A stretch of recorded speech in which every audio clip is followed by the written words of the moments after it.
साथियों सलाम, नमस्ते, सत श्री अकाल और जय भीम जोहार। साथियों, चर्चित आदिवासी नेत्री निशा कुमारी भगत पुलिस के थप्पड़ के बाद भड़क गई हैं, बमक गई हैं और अंगारे बरसा रही। अब सवाल यह उठता है, क्या अब जेल जाने की उनकी बारी है? क्या वो शायद आ पहुंची है? कब उन्हें जेल के अंदर ठूस दिया जाएगा? ये बातें दोस्तों मैं क्यों कर रहा हूं? निशा कुमारी भगत की बयानबाजी जैसी होती है, आप सभी परिचित हैं। और जिस तरह वह भड़कती हैं, तड़कती हैं, गरजती हैं, बरसती हैं, इससे भी आप बखूबी वाकिफ हैं, परिचित हैं दोस्तों। यह मामला भी कुर्मी वर्सेस आदिवासी का नहीं और ना ही सरना ईसाई का है दोस्तों, यानी कि सरना आदिवासी और ईसाई आदिवासी के विवाद का है। यह एक नया विवाद जन्म ले रहा है, पनप रहा है। चिंगारी से आग भड़क चुकी है दोस्तों, और एक नहीं हर कोई आ रहा है, आग तापने की कोशिश कर रहा है। तो भला निशा कुमारी भगत कैसे वहां नहीं पहुंचती?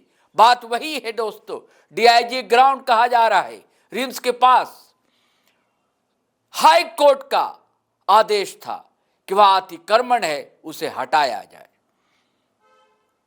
और दूसरी तरफ जवाब यह है लोगों का कि यहाँ की जो जमीनें हैं, म्यूटेशन भी है। जितने लोगों ने यहाँ मकान बनाए, कैसे मकान बनता है दोस्तों आप जानते हैं। पाइप जुगाया जाता है, तब पैसे इकट्ठा होते हैं, तब ज़मीन खरीदी जाती है, तो इमारत खड़ी होती है। कोई झोपड़ी बनाए चाहे आलीशान महल बनाए, पैसे तो लगते हैं, पसीने तो चूते हैं दोस्तों। तो उनका कहना है कि सरकारी नियमों का सारा पालन किया गया, लेकिन नियमों की धज्जियां दरअसल निगम ने उड़ाई है चुन चुन कर। और जब संज्ञान लिया अदालत ने तो मजबूरी थी प्रशासन की।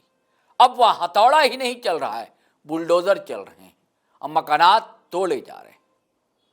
इसको लेकर निशा कुमारी भगत भी पहुंची थी वहां, लेकिन पुलिस का करारा तमाचा उनके गाल को लाल कर दिया। और जब गाल लाल होने थे तो वो भी लाल हो गई निशा भगत, और अब जो है अंगारे बरसा रही।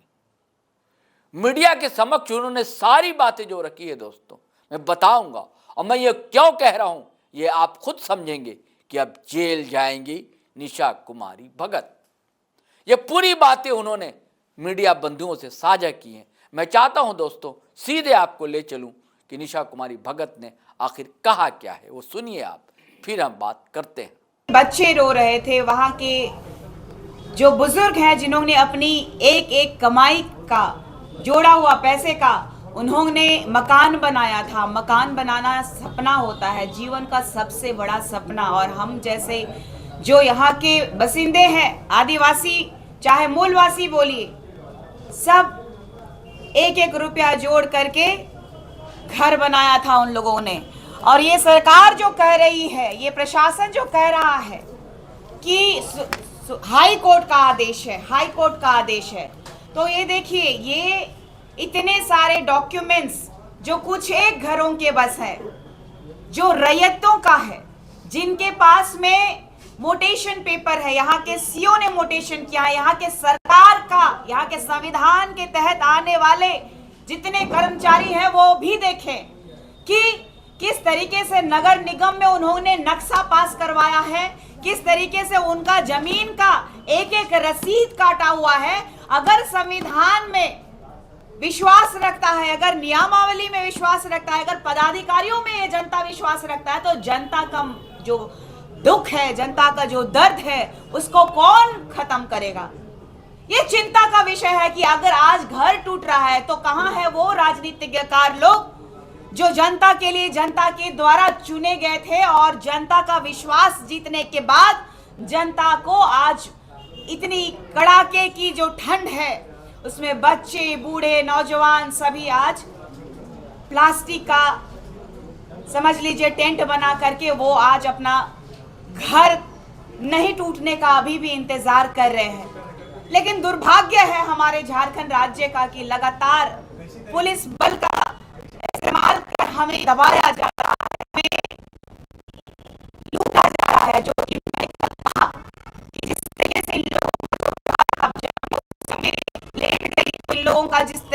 मारना या फिर कपड़े निकालना। मैंने कहा कि जमीन तो लूट ही रहे हो, हमारी अस्मिता भी लूट रहे हो, तो भाई हम मुझे भी लूट लो। यही बचा है कि हमारे पूरे झारखंड में आज जो हालात रहे हैं काफी दुखदाई है।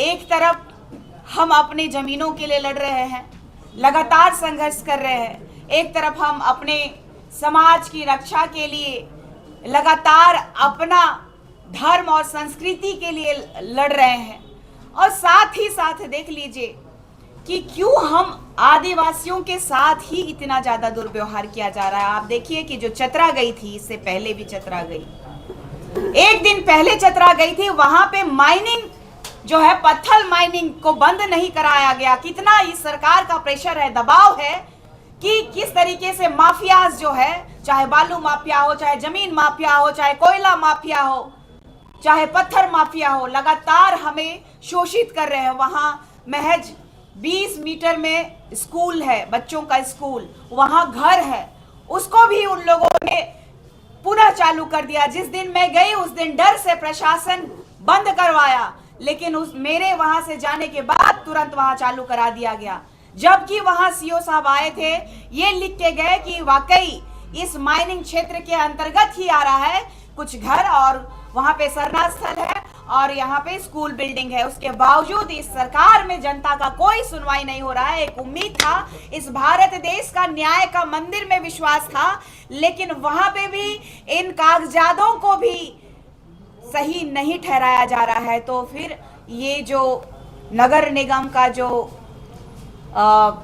ये पेपर्स है, या फिर उनके जो मोटेशन किए हुए पेपर है, उनकी जो रजिस्ट्री की हुई पेपर है, उनका जो रसीद कटाने का पेपर है, तो ये क्या है? कहाँ छल हो रहा है हमारे साथ? ये झारखंड किस कगार में जा रहा है? क्यों हमें शोषित किया जा रहा है? इस बात का दुख है। मुझे इस बात का दुख नहीं है कि मुझे मार दिया गया, मुझ पे केस कर दिया गया, मुझे इसका दुख नहीं है। मुझे दुख है हमारे लोगों का, जिनका घर उजड़ गया, जिनका जमीन छिना गया, उनको जो बिना मुआवजा दिए हुए ये सरकार जो अधिग्रहण कर ली, कौन इसका जिम्मेदार है? पूछता है यहाँ का जनता।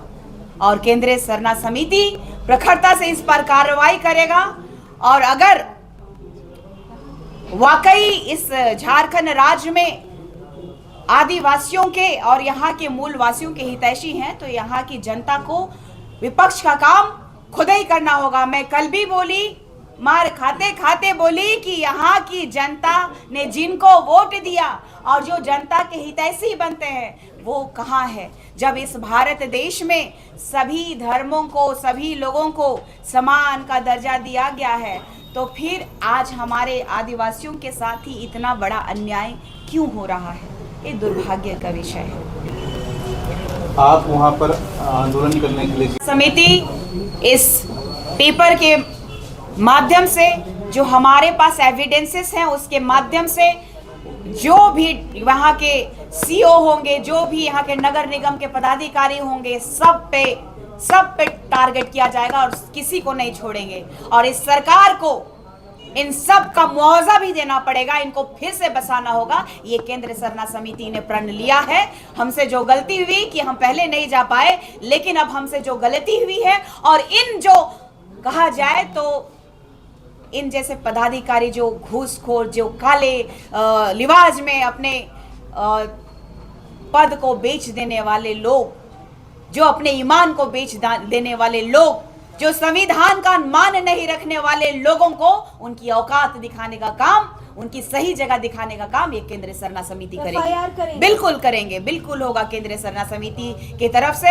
हाँ, जितने भी लोग यहाँ पे भुक्तभोगी हैं उनके लिए हम लोग संघर्ष का दौर जो है कि इसी के माध्यम से करेंगे। निशा जी, आप फिर से वहाँ जाएंगी क्या? कल आपको बॉन्ड पेपर लेकर छोड़ा गया है, कहा जा रहा था कि और आप जाएंगी तो सीधे जेल भेज दिया जाएगा। बिल्कुल, मैं जेल जाने से नहीं डरती, लेकिन जो अब बात रह गया है कि ये लोग जिस तरीके से तोड़ चुके हैं, पूरा घर तहस नहस हो चुका है। हम कानूनी कार्रवाई करेंगे, जो भी पदाधिकारी इसमें संलिप्त है सभी को जेल भेजने का काम करेंगे। ये हमें क्या जेल भेजेंगे, इस देश के मूल मालिक हम लोग हैं और हमारी ज़मीनें छीनी जा रही हैं। इसका जो संविधान के तहत जो हमारे लिए ये कर्मचारी रखे गए हैं, वो उन कर्मचारियों को बताने की अब समय आ गया है। चाहे यहाँ के डीसी हो, चाहे यहाँ के सीओ हो, चाहे यहाँ के पुलिस प्रशासन पदाधिकारी हो, सबको बताने का अब समय आ गया है कि हमारे साथ अब अत्याचार और शोषण करना बंद करें।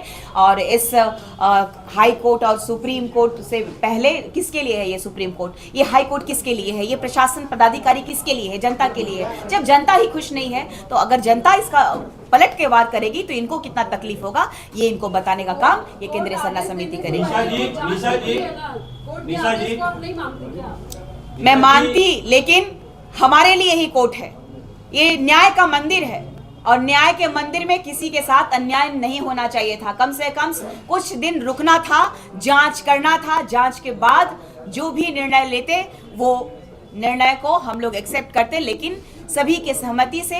इसीलिए लगातार कहते हैं कि ग्राम सभा होना चाहिए। बिना ग्राम सभा के आज ये जमीनें जो छीनी जा रही है, सबसे बड़ा दुर्भाग्य है कि हमारा जो कस्टमरी लॉ है उसको अगर इस 5th शेड्यूल के तहत अगर लागू किया जाता, पेशा अधिनियम 1996, तो किसी के माई का लाल में इतना औकात नहीं होता, किसी पदाधिकारी में इतनी औकात नहीं होती कि हमारी 1 इंच भी जमीन वो लोग एक्वायर कर लेते। लेकिन दुर्भाग्य है हम आदिवासी लीडरों का, जिन्होंने अपना ईमान बेच दिया है, जिन्होंने अपना, कहा जाए तो अपना कुर्सी बचाने के लिए हम सभी को दरकिनार कर दिए हैं और अपने जो भी पार्टियां हैं उनके गुलाम और चमचे बन करके बैठे हुए हैं। दुर्भाग्य है इस बात। तो संजय को क्या एकता की लड़ाई लड़ते लड़ते, जमीन का लड़ाई लड़ते लड़ते, और कल जो जहां पे मैं गई थी वहां केंद्रीय सरना समिति के द्वारा, केंद्रीय सरना समिति के संगठन के सभी मेंबर्स के द्वारा वहां पर मैं पहुंची थी और वहां के स्थानीय लोग वहां पे मौजूद थे जिन्होंने हमें वहां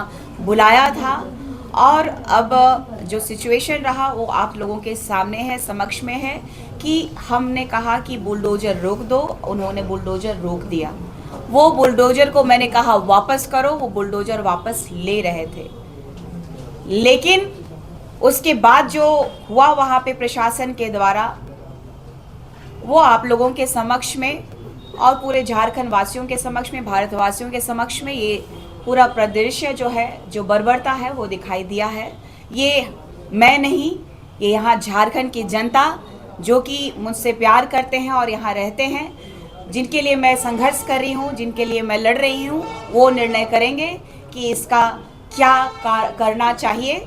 और मुझे लगता है कि हमारा जो संघर्ष है ये ना प्रशासन मुझे रोक सकती है, ना यहाँ के राजनीतिक तंत्र रोक सकते हैं। मेरा संघर्ष जारी रहेगा।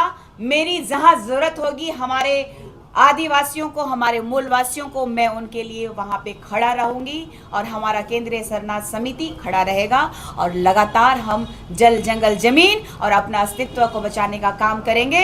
मैंने बार बार कहा है कि ये 20 साल की काली रात के बारे में पढ़िएगा। पंखराज बाबा कार्तिक उरांव जी ने आदिवासी अस्मिता के बारे में, हमारे विकास के बारे में, हमारे बारे में काफी गहराई से लिखा है। इन्होंने बताया है कि कैसे हमें छला गया, कैसे हमें ठगा गया, हमें किस तरीके से धोखे में रखा गया। अगर सरकार चाहती तो हमें सरना कोड दे सकती थी, पेशा अधिनियम कोड, जो पेशा अधिनियम 1996 लागू कर सकती थी। चाहती तो CNTSPT एक्ट का लगातार जो उल्लंघन हो रहा है वो रोक सकती थी। समता जजमेंट है उसका सम्मान करती और सरना कोड लागू करने के लिए आर्टिकल 368 के तहत भारत के संविधान में संशोधन करने का जो प्रावधान है वो कर सकती थी। ये दुर्भाग्य है कि हम लोगों के जो परिप्रेक्ष्य में जो लिखा गया कि हम जाति उसी में होती है, हिंदू समुदाय में, हिंदू धर्म में जाति होती है और हिंदू धर्म के अंतर्गत हमें निचले पायदान पे रखा गया।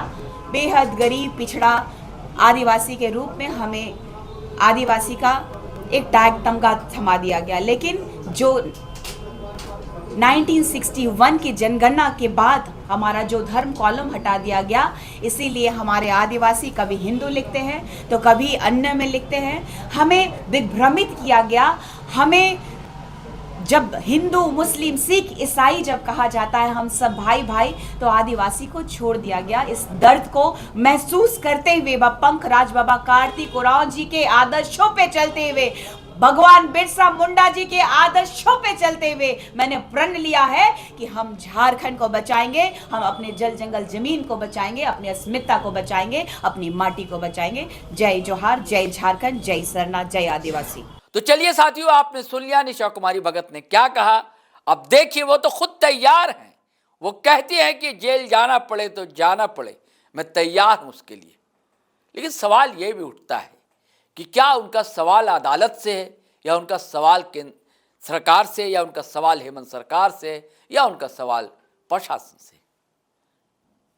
इसे दोस्तों आपको खुद समझना है। चलिए भाई, इजाज़त दीजिए, लेकिन आपसे गुजारिश है कि अगर आपने हमारा चैनल सब्सक्राइब नहीं किया तो कर लीजिए। और वीडियो हमेशा की तरह धड़ाधड़ फटाफट खटाखट शेयर कीजिए, लाइक कीजिए, कमेंट कीजिए। आज्ञा दीजिए, इजाज़त दीजिए। जय हिंद, जय भारत।